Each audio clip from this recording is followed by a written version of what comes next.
Donc, je suis très honorée de vous présenter cette conférence donc, qui rend hommage à Lucie, mais surtout également à toute l'équipe qui a permis cette découverte, et en particulier donc, à Raymond Bonnefille, Maurice Taïeb et au professeur Yves Coppens, auprès de qui j'ai eu le plaisir d'être à terre, donc ça veut dire attaché temporaire d'enseignement et de recherche, au Collège de France, juste après ma thèse, donc il y a un petit moment maintenant. Voilà, donc ça me fait très plaisir de vous faire cette présentation sur Lucie et les siens. Donc je vais essayer. Ça marche. Donc le dimanche 24 novembre 1974 reste, comme vous l'avez vu, un demi-siècle après, toujours un jour particulier pour les recherches sur les passés de l'humanité. Donc vous savez, Lucie est mentionnée dans les manuels scolaires dès l'école primaire, donc on est quand même imbibé par Lucie dès notre jeunesse. Elle fait partie de notre histoire collective et je pense qu'elle a certainement contribué à faire naître de nombreuses vocations pour la préhistoire et pour l'étude des écosystèmes du passé. Donc en France, on la connaît bien dans les livres scolaires. Il faut savoir qu'en Éthiopie, elle est également très connue par les enfants. Elle est présente dans les livres de primaire et de supérieur, notamment pour mettre en avant tout ce patrimoine éthiopien qui est extraordinaire, quelle que soit la période de temps. Donc vous l'avez bien vu ce matin dans les différents exposés, donc je reprends quelques éléments. Cette découverte donc, a été faite dans le cadre de l'International AFA Research Expedition, expédition qui a été entreprise suite aux visites de géologie faites par Maurice Taïeb dans l'AFAR à la fin des années 60. Et donc les fondateurs de cette expédition, qui a été créée le 11 mai 1972, sont Maurice Taïeb, Yves Coppens, Donald Johansson, John Kalb et Raymond Bonnefille, qui avaient donc, comme vous l'avez vu ce matin dans la présentation de Raymond, travaillé pour certains déjà ensemble dans la basse vallée de l'Omo, dans le sud de l'Éthiopie.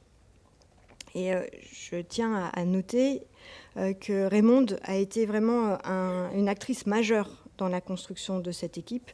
Elle l'a par humilité, elle l'a peut-être pas montré ce matin, mais je pense que c'est la cheville ouvrière de tout ça.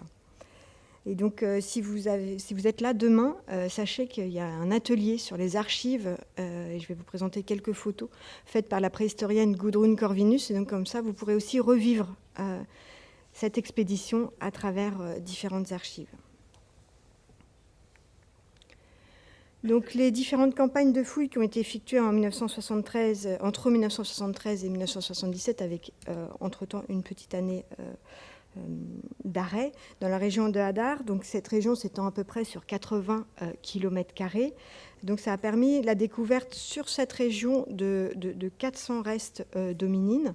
Donc on le verra par la suite à quoi ça correspond dans notre histoire évolutionnaire. Donc là, quelques photos donc, de Gudrun Corvinus qui vous permettent d'avoir sans doute une idée de la vie du camp. Donc vous avez vu aussi des photos ce matin par Raymond, mais donc là c'est si bon, elle est sensible. Donc voilà, et donc là vous avez Maurice Taïeb au centre de cette photo, et en tous les cas vous voyez donc le milieu dans lequel les recherches ont été faites et la difficulté du terrain. Sachez qu'elle est actuellement aussi difficile. Bon, il y a d'autres moyens, etc., mais elle peut être quand même, ce sont quand même des fouilles et des expéditions qui nécessitent énormément en amont de travail, parce que naturellement, il faut avoir tout sur place, éventuellement l'eau, etc. Donc on a l'impression que c'est assez simple, mais en fin de compte, c'est assez compliqué de monter ce type de mission.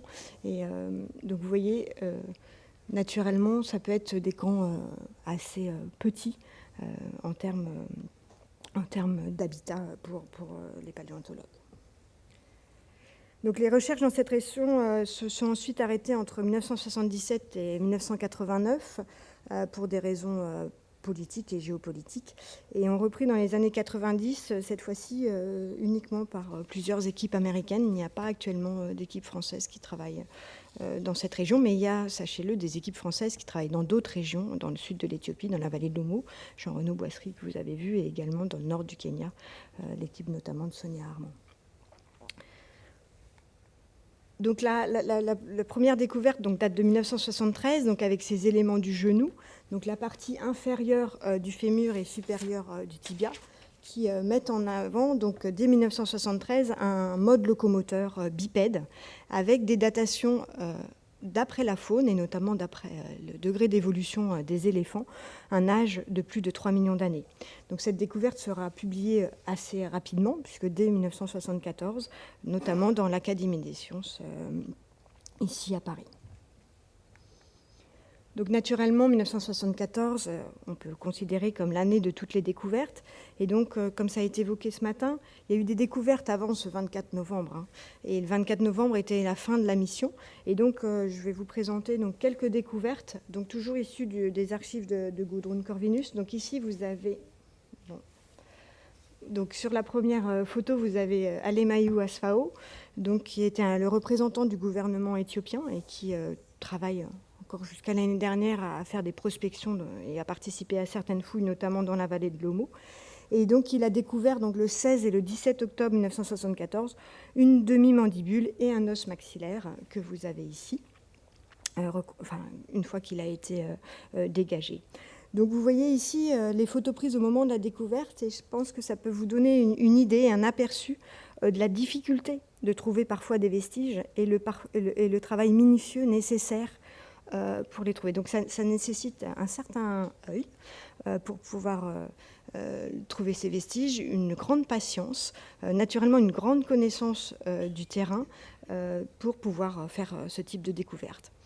Et comme ça a été évoqué, Hadar est quand même assez exceptionnel en termes de nombre de restes et en termes de... Donc ça a été évoqué par rapport au mode de dépôt, etc. C'est une zone très très riche et très exceptionnelle pour nous, dans le monde de l'anthropologie. Et donc le 28 octobre, il y a également la découverte d'un fémur donc, par Gudrun. Mais la date qui nous intéresse le plus, qui en tous les cas l'objet de nos 50 ans d'anniversaire de découverte, donc c'est ce dimanche 24 novembre, où donc le premier fragment a été repéré par Donald Johansson et son étudiant Tom Gray. Puis il y a eu un tamisage minutieux qui ont permis la découverte donc, de 52 fragments qui correspondent à 42 os, parce qu'il y a certains fragments qui correspondent au même os. Donc si on regarde en nombre d'os, ça fait 20% du squelette. Mais par contre, si on regarde les éléments qui sont conservés, ça nous indique une représentation de 40% du squelette, puisque vous voyez qu'il y a des... Par exemple, vous avez un fémur, vous l'avez le fémur gauche, mais vous n'avez pas le fémur droit. Mais en tous les cas, ça nous donne une bonne indication de la représentation du squelette au complet. Il faut savoir que donc, en 1974, c'était le squelette le plus complet, aussi ancien, donc au-dessus de 3 millions d'années. En 1974, il n'y avait pas une datation fine comme maintenant, puisqu'elle a été faite quelques années après. Mais c'était pour vous dire que c'était déjà exceptionnel d'avoir ce nombre de restes et un squelette aussi complet. Si on regarde maintenant par rapport aux découvertes plus récentes, il y a Littlefoot, que vous connaissez peut-être en Afrique du Sud, qui est daté de 3,6 millions d'années, qui lui est représenté à peu près 90% du squelette. En revanche, le mode de dépôt est totalement différent. On est dans un mode de dépôt karstique en Afrique du Sud, alors qu'ici, on est dans un mode de dépôt de plein air, ce qui explique aussi, qui peut expliquer qu'on a une représentation un peu moins importante. Donc ce fossile, comme vous le savez, a été baptisé Lucy en référence à la chanson des Beatles, mais elle se prénomme Dikinech en amharique, ce qui veut dire « tu es merveilleuse », et elle est connue sous ce nom en Éthiopie, et pas trop moins en tous les cas que sous le nom de Lucy.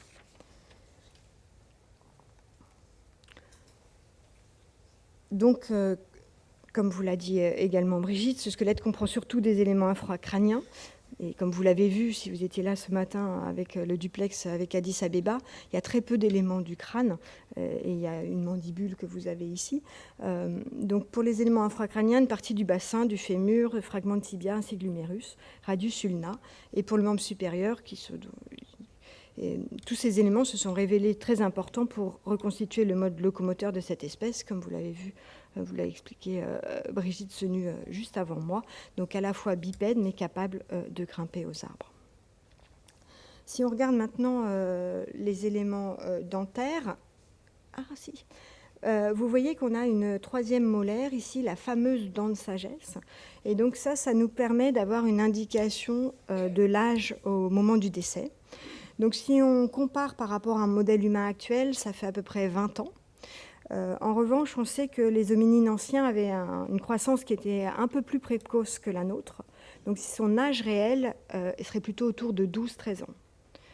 Sachant que, pas naturellement, mais à cette période-là, il y a 3 millions d'années, l'espérance de vie était bien inférieure à la nôtre. Donc c'est difficile de vous faire des estimations, mais on estime que ça serait plutôt autour de 25-30 ans, âge inferentis, si je peux me permettre. Et donc, en termes de stature, ce qui a déjà été évoqué par Brigitte, il y a eu des estimations entre 1,5 m, 1,10 m, et pour Lucie, et entre 25 et 30 kg.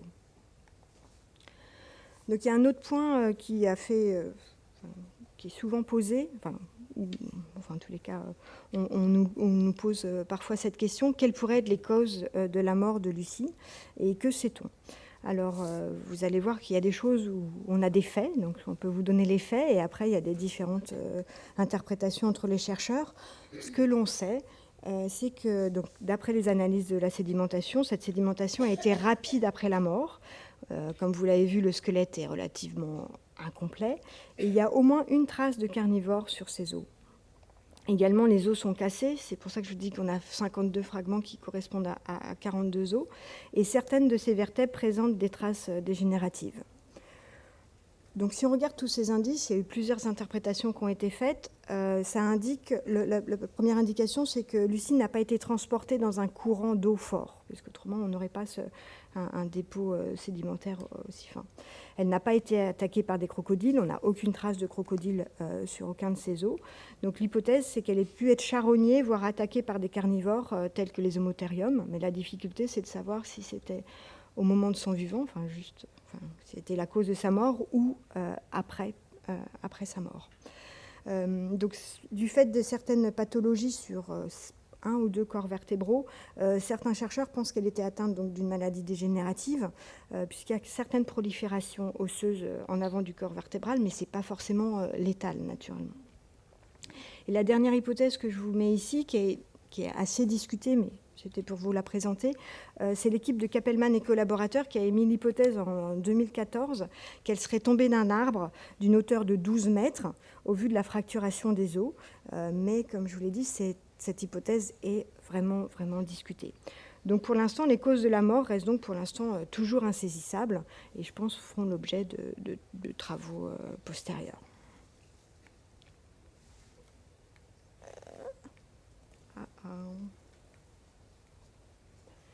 Pas mieux. Je crois qu'il s'est rechargé, mais 2 minutes. Peut-être si je le charge en même temps, non ? Ah oui. Alors, ça va pas être facile, mais on va faire ça comme ça. Donc cette découverte a été naturellement importante, mais de mon point de vue, une autre découverte aussi importante est ce qu'on appelle la première famille, qui comprend 200 restes qui appartiennent à peu près à 17 individus d'âges différents, qui sont vraisemblablement, d'après les études de taphonomie et de sédimentation, morts en même temps, et donc peut-être potentiellement dans un contexte marécageux selon certains auteurs. Donc toutes ces découvertes, du fait d'avoir tous ces individus, 10 adultes, 2 subadultes, 2 juvéniles, permettent de donner des indications sur les processus de croissance, si on compare ces individus, d'alimentation et également sur leur mode de vie, puisqu'on considère qu'on a un groupe, qu'on avait un groupe de ces 17 individus. Une main également, on vous a dit que Lucie avait malheureusement pas... il y a une phalange, il n'y avait pas beaucoup d'éléments de la main. En revanche, sur ce site à L333, vous voyez, on a quand même cette très belle main qui a été reconstituée, qui présente tous ces os proviennent de ce site et donc qui sont notamment l'objet de travaux très récents, et je vous en parlerai tout à l'heure, sur la manipulation à partir de cette main, puisque cette main nous permet d'avoir des indices sur la capacité de manipulation. Ah ben non, hein.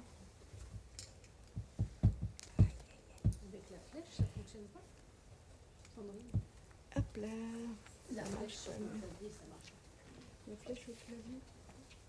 Ah si, on va faire comme ça. Ça va être plus simple. Je refais. Excusez-moi. Donc, concernant la datation, donc ça c'est une diapositive que gentiment Raymond m'a donnée hier. Au niveau de l'âge, c'est légèrement plus ancien que le site de Lucie. Et ce qui est assez intéressant, on vous parlait des méthodes de datation et comment est-ce qu'on arrive à dater. En fin de compte, on ne peut pas dater nos os directement. En fin de compte, ça a la forme d'un os, mais ce n'est que de la pierre. Vous avez eu, au moment de la fossilisation, un échange entre les ions calcium de vos os et ceux de la Terre. Donc on n'a pas du tout de collagène, on ne peut pas faire des datations carbone 14, etc. Nous, on est dans un monde totalement différent. Et donc, en fin de compte, on va dater les couches. Bon, les couches de cendres en blanc que vous avez au-dessus et en dessous. Et donc, vous voyez que c'est ce qu'on appelle un calage chronologique qui nous permet de dire, en faisant des taux d'estimation de sédimentation, qui nous permettent de dire à peu près l'âge de nos fossiles. Donc là, vous voyez, il est entre 3,22 et 3,18 et sans doute même beaucoup plus proche de 3,18.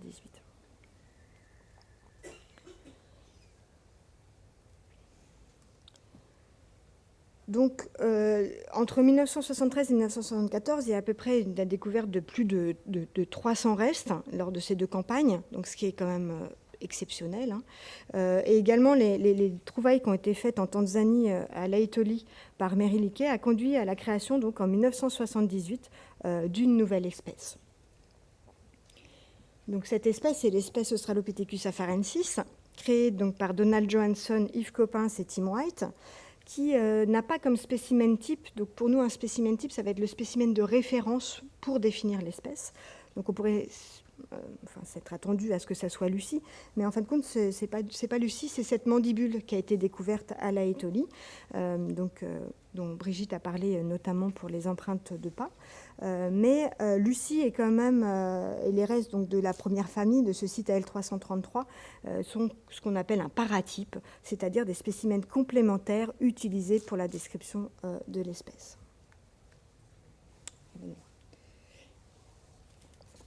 Donc là, c'est pour vous montrer un peu sur donc, une zone géographique relativement petite, dans cette vallée de la Wash.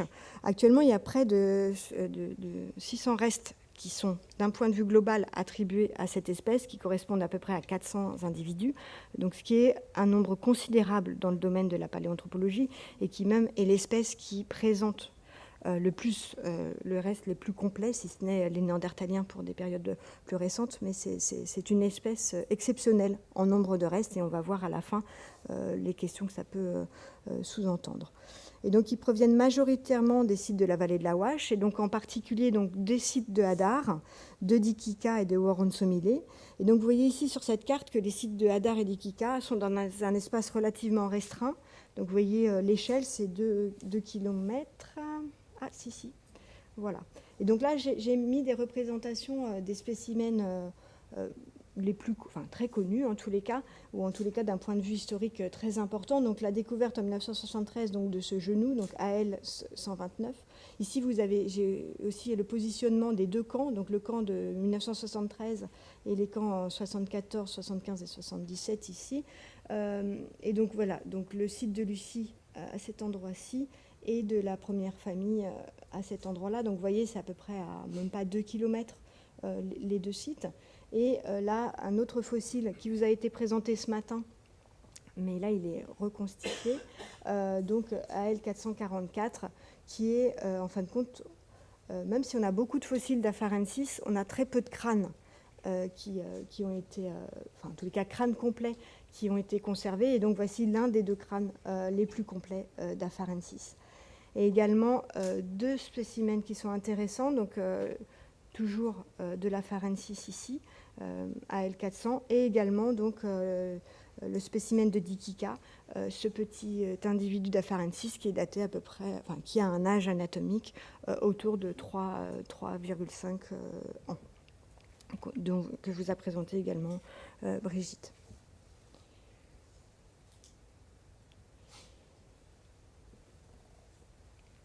Donc, d'un point de vue chronologique, ils se répartissent. Donc, le plus récent serait daté de 3 millions d'années et le plus ancien de 3,8 millions d'années, sachant que la majorité des restes sont quand même entre 3,6 et 3,2 millions d'années. Donc, ça fait une distribution chronologique assez longue, hein, ça fait 800 000 ans. Donc, si on compare à la nôtre, Homo sapiens, en fin de compte, on est assez jeune, on n'a que 300 000 ans.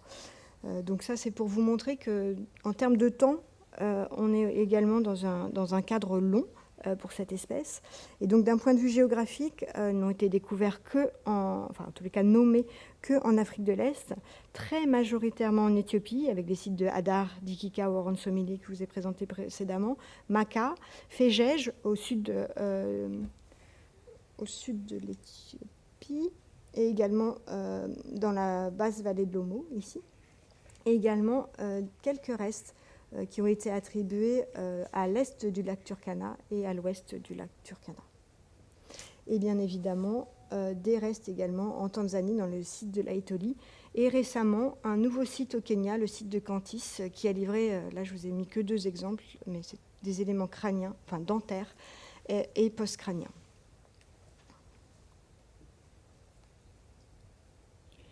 Donc, je vais vous présenter quelques grandes caractéristiques de cette espèce, donc, avec un large cadre chronologique, comme vous l'avez vu. Donc, il présente ce qu'on appelle un fort dimorphisme sexuel, c'est-à-dire une différence importante entre les mâles et les femelles, notamment en termes de masse, puisque les estimations qui ont été faites, c'est entre 25 et 60 kilos, et également de stature. Donc, Brigitte vous a présenté le squelette partiel qui a été découvert en 2005, daté de 3,6 millions d'années, donc qui est prénommé Kadanumu et qui signifie grand homme en afar, et l'estimation de sa stature a été faite autour de 1,5, 1,65, 1,6 mètres, ce qui est donc, vous l'avez vu, nettement différente de celle de Lucie, autour de 1,5 m, 1,10 m. Donc maintenant, je vais vous présenter quelques grandes caractéristiques au niveau du crâne, qui est plus ma spécialité.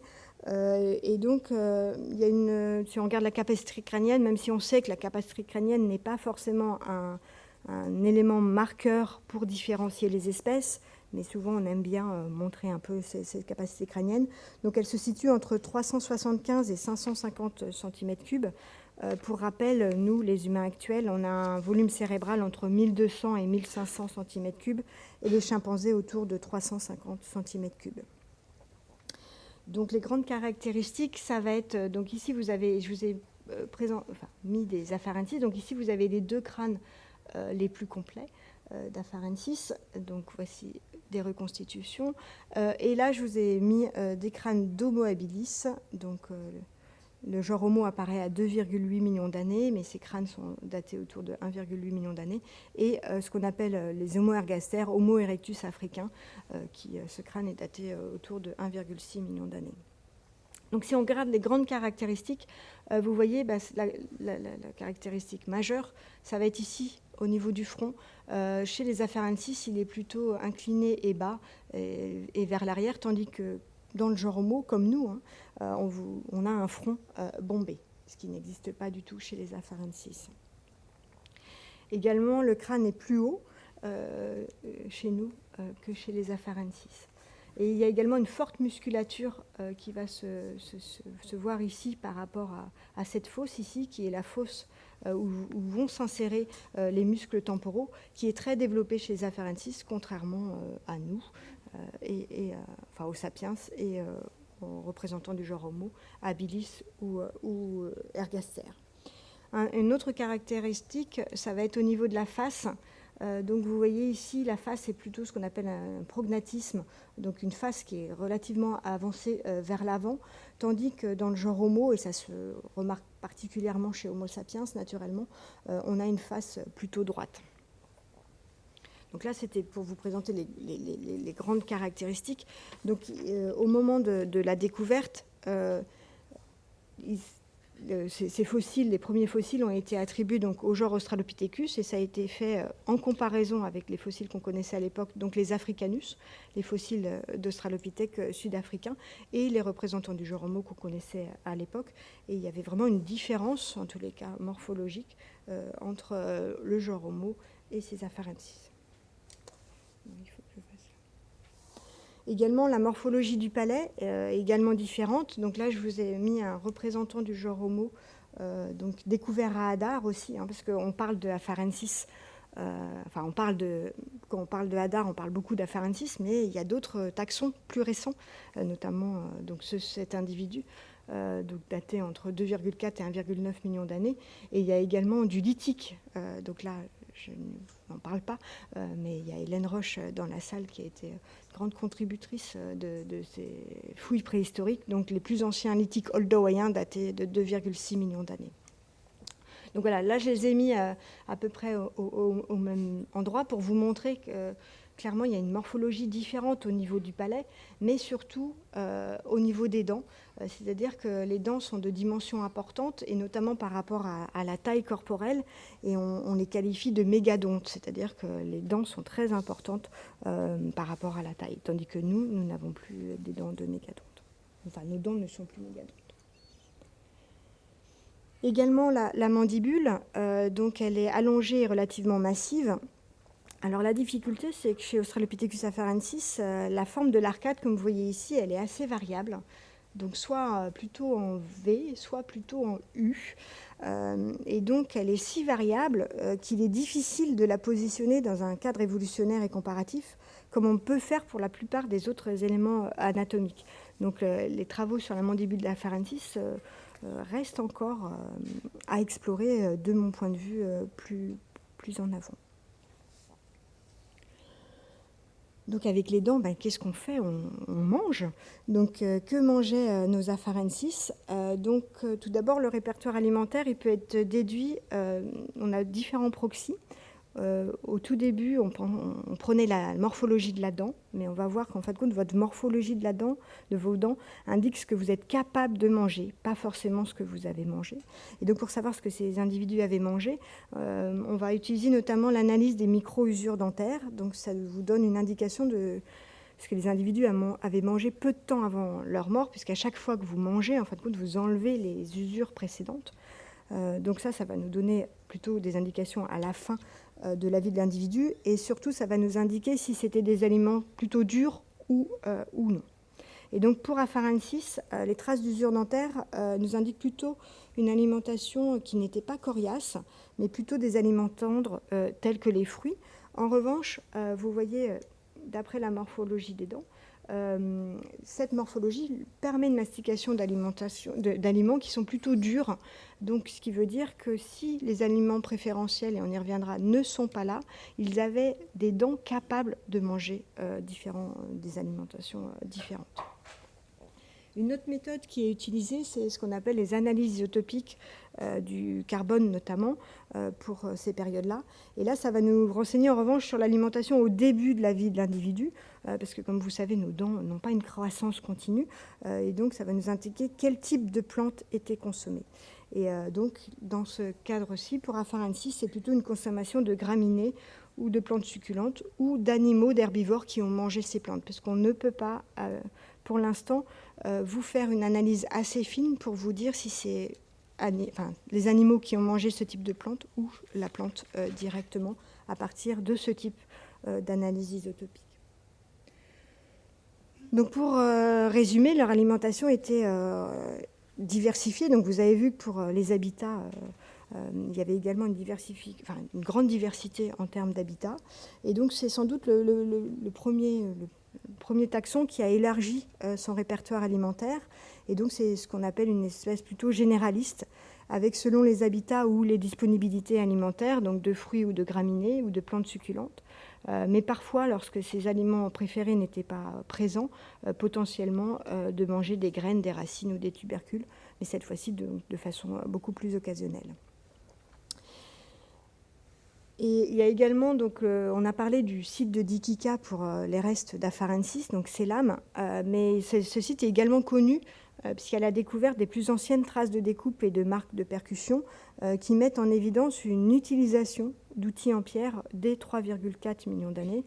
Et donc potentiellement, donc on a un seul site et qui est parfois discuté, donc c'est pour vous dire que c'est quand même à la fois exceptionnel et sans doute un processus alimentaire très occasionnel, donc un accès à la moelle ou au charognage pour enlever la viande. Et la morphologie de la main, si on regarde d'Australopithecus afarensis, donc grâce, je vous ai dit, à cette main de AL333, et notamment, il y a un article qui est sorti il y a quelques semaines sur les insertions musculaires sur ces os, qui indique également une capacité à utiliser, voire fabriquer des outils en pierre, avec une saisie et une capacité de manipulation importante. Bon, elle est différente de la nôtre, mais ça montre qu'il y a quand même une possibilité de saisie et de manipulation possible. Et donc il est également intéressant de noter que ces restes sont contemporains du plus ancien site archéologique, donc le site de Lomekwi 3 au Kenya, qui a été publié par Sonia Armand en 2015 et collaborateurs, et donc des sites, une région qui est bien connue par Hélène Roche, puisqu'elle était la première responsable de mission de cette région et qui nous fait également l'honneur d'être dans cette pièce. Donc, toutes ces données indiquent une intentionnalité, parce qu'il y a eu un choix de matières premières, de taille des blocs, ce qui veut dire que d'un point de vue cognitif, il y a eu une planification des actions et sans doute une synchronisation des mouvements et un contrôle important, donc ceci dès 3,3 millions d'années. Donc le schéma opératoire est plus complexe que ce que vous pouvez trouver chez les chimpanzés ou les capucins. C'est quelque chose de vraiment différent. Là, l'objectif, c'est d'avoir un éclat en pierre pour couper du végétal ou de l'animal. Il y a une culture chez les chimpanzés et chez les capucins. Ça ne veut pas dire que ce que font les primates actuels n'est pas intéressant, mais c'est quelque chose de différent. Donc vous avez donc un cassage de noix chez les chimpanzés notamment, mais là le but n'est pas de créer à partir de deux objets un troisième et surtout d'utiliser ce troisième objet. Vous voyez, c'est un peu comme une partie d'échecs en fin de compte. Là, c'est à plusieurs temps. Donc c'est un petit peu différent de ce que peuvent faire les primates actuels. Donc d'un point de vue cognitif, d'un point de vue cérébral, qu'est-ce que ça peut impliquer, cette planification ? Sans doute une réorganisation et une expansion de certaines régions du cerveau, notamment au niveau du cortex moteur et du cervelet, donc de ces régions-ci, et qui sont impliquées, ces zones sont impliquées dans la précision du mouvement et dans la planification. Donc ça pourrait être compatible notamment avec la morphologie de l'intérieur du crâne, ce qu'on appelle l'endocrâne de certains afarensis, notamment par une augmentation des zones motrices. Donc ça, c'est les travaux de Lowe dès 1982 qui a émis cette hypothèse. Et là, des travaux beaucoup plus récents, donc datés de 2020, qui ont fait une étude comparative. Donc vous avez montré ces lames tout à l'heure, mais maintenant avec les CT scans, donc les scanners, donc c'est comme des scanners médicaux, mais avec une puissance un peu plus importante. On peut faire des reconstitutions de l'intérieur du crâne, donc c'est ce qui a été fait ici pour ces lames. Et ça révèle qu'Australopithecus afarensis présente donc on vous a dit, il a à peu près 3 ans et demi, présente des prémices d'un allongement de la durée de maturation du cerveau.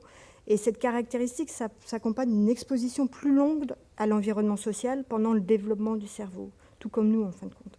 Et donc ça favorise l'émergence et l'apprentissage de nouveaux comportements techniques, et ça pourrait être notamment cet apprentissage de l'utilisation, voire de la fabrication des outils. Donc d'un point de vue morphologique, que ce soit de la main ou que ce soit au niveau cérébral, même si c'est différent de ce qu'on a chez l'homme actuel, on voit qu'on a des caractères morphologiques tout à fait compatibles avec soit les traces de découpe qui ont été découvertes, soit les outils en pierre. Donc, pour finir, je vais vous parler enfin, il reste tous des champs à découvrir, mais l'une des grandes questions, on l'a déjà un peu évoqué, c'est la place des afarensis dans notre histoire évolutionnaire, donc grand-mère, grand-tante, cousine. Donc, je dirais qu'en 1978, c'était beaucoup plus simple que maintenant, parce qu'on avait peu d'espèces fossiles. Donc, voilà. Donc, quand Lucie a été créée, en fin de compte, on avait des Africanus, donc l'enfant de Tongue, et d'autres fossiles en Afrique du Sud.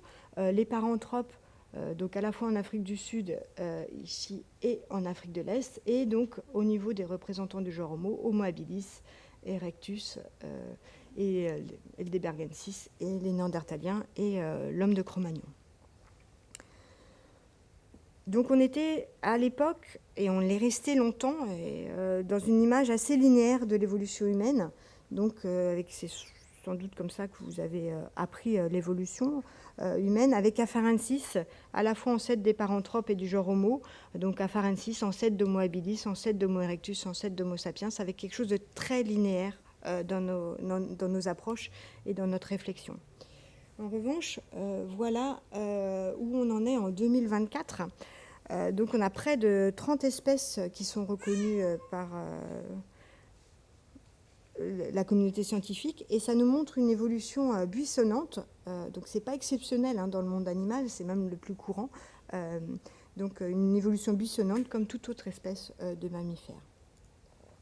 Donc les fossiles d'Afarensis s'inscrivent totalement dans ce débat scientifique sur la diversité des hominines entre 4 et 3 millions d'années. Donc vous voyez ici, donc je vais vous en présenter certains. Donc vous voyez nos Afarensis ici, et donc toutes les espèces contemporaines découvertes depuis peu, depuis moins de 20 ans,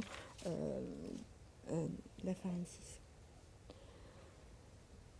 Et donc en fonction de l'acceptation de ces nouvelles espèces, donc je vous les présente juste brièvement, donc de Deiremeda ici, donc découvert en 2015, d'Australopithecus Barel-Ghazali, donc Deiremeda en Éthiopie, dans les sites de Hadar, à proximité des Afarensis, Barel-Ghazali cette fois-ci au Tchad, à 2500 km, et ici Kenyanthropus platyops, donc découvert dans la région de l'Omekwi, au nord du Kenya. Donc, en fonction de l'acceptation de ces nouvelles espèces, découle une interprétation différente de la variation. Donc, soit c'est une variation limitée au sein des espèces, mais qui présente une grande diversité, donc on est dans ce cadre-ci. Et d'ailleurs, certains chercheurs scientifiques considèrent même que l'espèce Afarensis pourrait être scindée en deux, parce que je vous l'ai dit sur les mandibules, mais même sur d'autres éléments, on voit des choses différentes en fonction des fossiles. Donc on a soit cette hypothèse, ce schéma chronologique, mais qui a une implication naturellement en termes de relations de parenté, donc avec une variation limitée au sein des espèces, mais vous voyez une grande diversité. À l'inverse, il y a d'autres chercheurs qui remettent en cause tout ou en partie de ces espèces créées après 1978, considérant qu'en fin de compte, on a une faible diversité et que ces espèces font toute partie de l'espèce Australopithecus afarensis, avec une espèce de fait très variable à leurs yeux. Donc vous voyez ces schémas ici. Et donc vous voyez, on n'a plus du tout nos Deiremeda, nos Barel-Ghazali, nos Platyops. Ces chercheurs considèrent qu'en fin de compte, c'est des afarensis. Donc vous voyez, avec un cadre géographique très large, allant du Tchad jusqu'en Éthiopie. Et en termes de chronologie, on est à peu près dans le même schéma. Donc, si on est dans le cas d'une espèce unique ici très variable, en fin de compte, ça veut dire que, donc c'est ce schéma représenté ici, ça veut dire que Afarensis serait ancestral aux hominines plus tardifs, c'est-à-dire ancestral du genre Homo, donc notre grand-mère, si on peut dire, et également des paranthropes.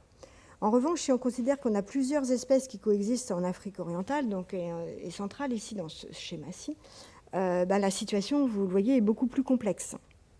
Car plusieurs de ces espèces présentent des caractères morphologiques que l'on va observer également ensuite dans le genre Homo. Donc, comme vous voyez, il reste donc beaucoup de choses à savoir concernant Afarensis, en particulier sa position dans notre histoire évolutionnaire. Et ça peut paraître assez paradoxal, en fin de compte, dans la mesure où Australopithecus afarensis est l'espèce ancienne pour laquelle on dispose du plus grand nombre de fossiles. Mais c'est une espèce qui présente une variabilité, une variation morphologique importante, qui nous reste, à mon avis, encore à mieux comprendre, que ce soit sur les éléments dentaires et crâniens, mais également, à mon avis, des éléments post-crâniens.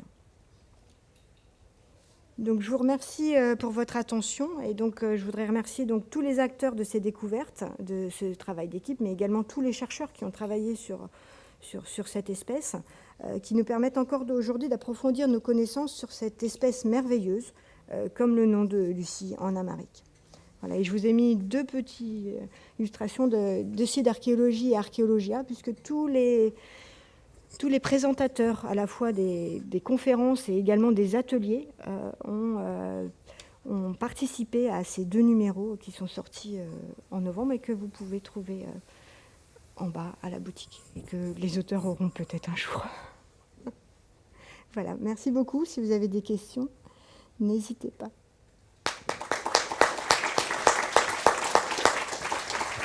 Merci beaucoup, Sandrine. C'était bien complet également. Hein. Là, ce soir, on sera bien au point avec les Afarensis. On sait tout. Vous avez des questions, peut-être, tout de même? Oui, Brigitte. Une question à 1 000 €. Ah bah, je les veux bien. Mais... Qu'est-ce qui se passe à 333? Parce qu'on ne parle plus de la diversification de 2 espèces sur place. Or, avec toutes les nouvelles découvertes qui viennent, où maintenant on admet qu'il peut y en avoir 2, ça a été utilisé aussi pour créer un amensis qui ressemblait à la plus grande, plus humaine, etc. Où est-ce qu'on en est? Alors, de mon point de vue, il faudrait aller plus développer en fait ce questionnement. Pour l'instant, dans les publications, il est plutôt en sourdine en fin de compte cet questionnement. Mais quand on regarde la forme des mandibules et même sur des caractères dentaires, en effet, on peut voir des choses différentes, donc à la fois au sein de L333 et surtout en comparaison.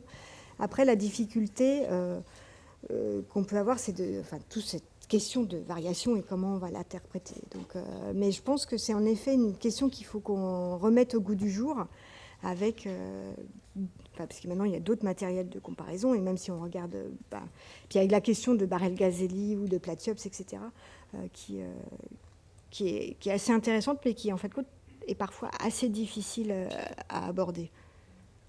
Donc je ne sais pas si j'ai gagné mes 1 000 €. Autre question? Oui. Et en attendant que je vous rejoigne, du coup, la classification qui est proposée par Donald Johnson, elle n'a pas trop changé, en fait, par rapport aux propositions de 78, si? Non. Oui, c'est ça. Alors là, j'ai mis Donald Johnson, mais il y a Zeresena Yalem-Seget qui a publié l'année dernière et qui, lui aussi, est dans ce positionnement avec... une espèce d'Afarensis. Ce qui change beaucoup, c'est qu'en fin de compte, ces auteurs vont mettre des Remeda, Barel-Ghazali et Platyops. Alors Platyops, il est mis en Australopithecus platyops pour certains auteurs, donc pas un autre genre. Mais en tous les cas, pour ces auteurs, ils incorporent aussi Barel-Ghazali, donc Abel et des Remeda dans cette espèce d'Afarensis. Donc là, c'est le même nom, Afarensis, mais ce n'est pas forcément les mêmes spécimens qui sont mis en 1978. Ah oui, d'accord. Merci. Il y a une question? Oui, alors on peut uniquement, c'est un petit peu frustrant, les australopithèques, s'appuyer sur des données anatomiques, ostéologiques. Malheureusement, on ne peut pas faire de biologie moléculaire parce qu'on n'a pas de collagène. Alors, ma question, peut-on quand même espérer un jour éventuellement utiliser la biologie moléculaire comme on a pu le faire pour Néandertal, Denisova par exemple, ou est-ce que c'est pas possible du tout? Et puis ma deuxième question, chez les primates, l'accouchement se fait très facilement. C'est comme une lettre à la poste, ça va très vite. Chez les femmes, bon, comme on le sait, c'est plus compliqué. A-t-on une idée, enfin c'est peut-être plus pour Brigitte Sénus, comment se passait la parturition chez les australopithèques? Donc, je vais répondre à la deuxième question et après à la première. Pour la parturition, donc demain, il y a un atelier de Pierre Frémondière, qui est sage-femme à Marseille et qui a travaillé sur ce questionnement, et notamment avec Martine Osler en Suisse, et qui ont fait des modélisations de l'accouchement. Et en fin de compte, c'est un accouchement plutôt comme un accouchement de type humain, entre guillemets. C'est-à-dire que vous avez une rotation du fœtus dans le canal pelvien au moment de l'accouchement, ce qui peut rendre un accouchement relativement difficile, en tous les cas totalement différent de celui des primates, des chimpanzés notamment.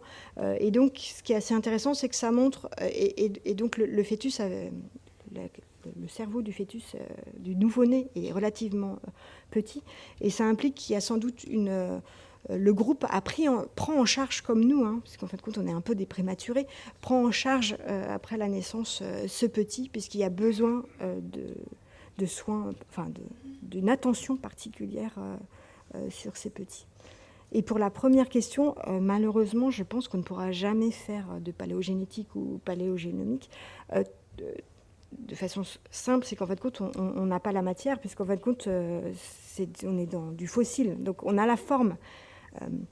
Ce qui est bien pour nous, la forme ne change pas au moment de la fossilisation.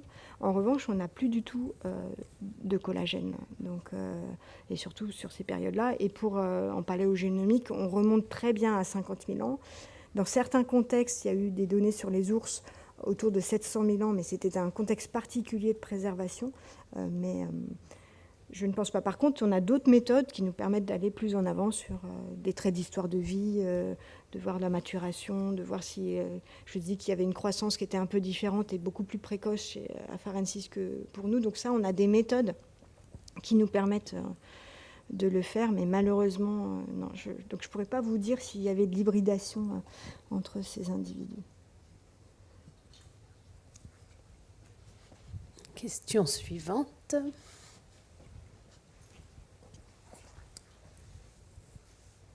Dans la phylogénie qui est en bas à droite, il n'y a apparemment aucun fossile d'Afrique du Sud. Je ne sais pas si Johansson a fait ça volontairement. Alors là, il faudrait lui demander, mais en fin de compte, c'est tiré d'un article qui était dédié à Hadar dans les comptes rendus de Palévol en 2017. Donc il est possible que qu'il est recentré dessus, sachant qu'il y a quand même beaucoup de chair. Donc si on regarde le questionnement de ces Africanus, donc en effet, se pose aussi la question de savoir si on va avoir, entre guillemets, 2 foyers différents, c'est-à-dire un foyer en Afrique de l'Est avec Afarensis ou toutes ces espèces qui vont être proches du genre Homo ou des paranthropes d'Afrique de l'Est, et un foyer différent en Afrique du Sud avec Africanus, avec certains représentants du genre Homo qui sont également présents en Afrique du Sud, et les paranthropes, les robustes, Paranthropus robustus sud-africains. Donc cette question, elle est toujours ouverte, en fin de compte, de savoir comment on se situe, ou au contraire, une autre hypothèse, c'est qu'on aurait peut-être plus un foyer est-africain, très ancien, avec des expansions en Afrique du Sud, sachant que la grande difficulté, c'est qu'on n'a pas de fossiles en dessous du Malawi, entre le Malawi et l'Afrique du Sud. Donc c'est des questions qui restent ouvertes. Après, la difficulté, c'est d'avoir les moyens mathématiques ou les méthodes qui nous permettent de les aborder. Merci. Ah, il y a Brigitte. Brigitte. Je vais me permettre de rajouter un petit quelque chose. C'est qu'en Afrique australe, on a trouvé des hominoïdes très anciens, à 17 millions d'années. Je ne sais pas qui a posé la question. Ah oui, à 17 millions d'années, et on en a trouvé à 12 millions d'années. L'année dernière, on a trouvé une espèce est-africaine en Namibie, à 12 millions d'années. Ça veut dire que le schéma il est plus complexe, parce que qu'est-ce que sont devenues ces bêtes? Est-ce qu'elles ont évolué localement? Est-ce qu'elles sont montées sur l'ouest de l'Afrique? Est-ce qu'elles sont revenues vers l'est, si tant est qu'elles en soient descendues? Donc là, on est en train de plein balbutiement, et c'est pour ça que c'est important qu'on continue à travailler sur des niveaux plus anciens, parce que là, on va mettre en place des scénarios peut-être un peu plus précis, mais l'Afrique australe, elle n'a pas donné encore tout son dernier mot. Ça, c'est clair. Mais la plupart des gens pensent que c'est Afrique orientale. Moi, je suis rebelle, j'y crois à 80% seulement. Voilà. Excusez-moi, Sandrine. Ah non, mais moi, je... Tout à fait.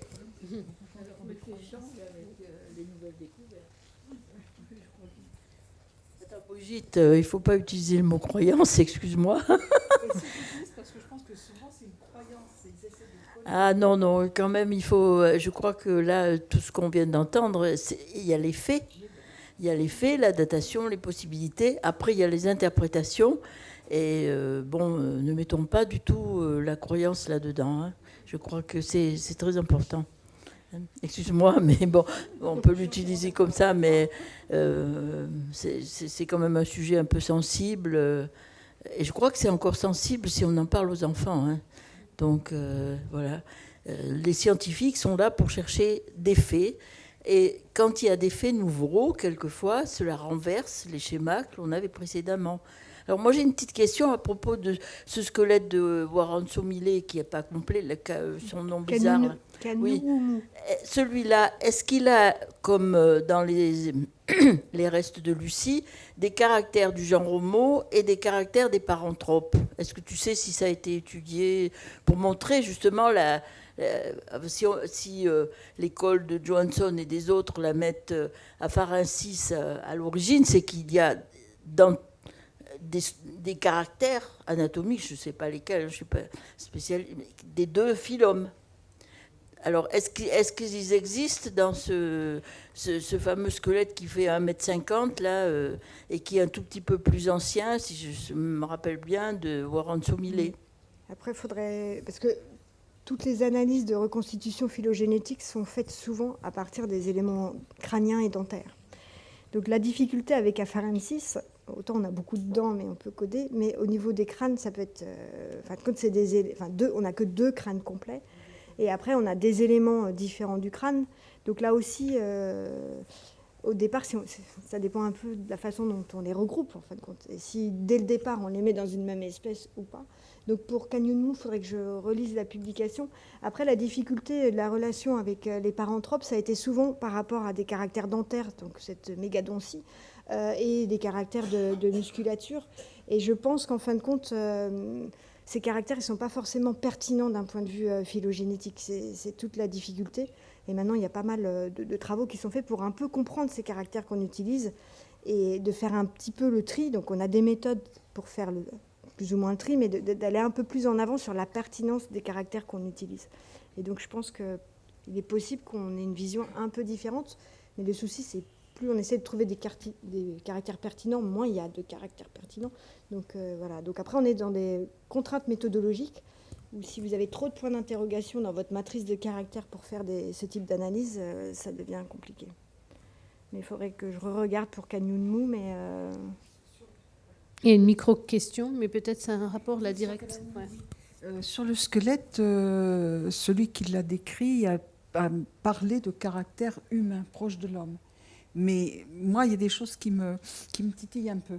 Alors, je pense que là, il faut être prudent là-dessus, parce que visiblement, il y a un problème de croissance qui va se poser. Est-ce que ça peut être des caractères pathologiques, comme on a eu chez certains ergastères, une sorte d'hyperavitaminose, des choses comme ça? Ça peut se passer aussi.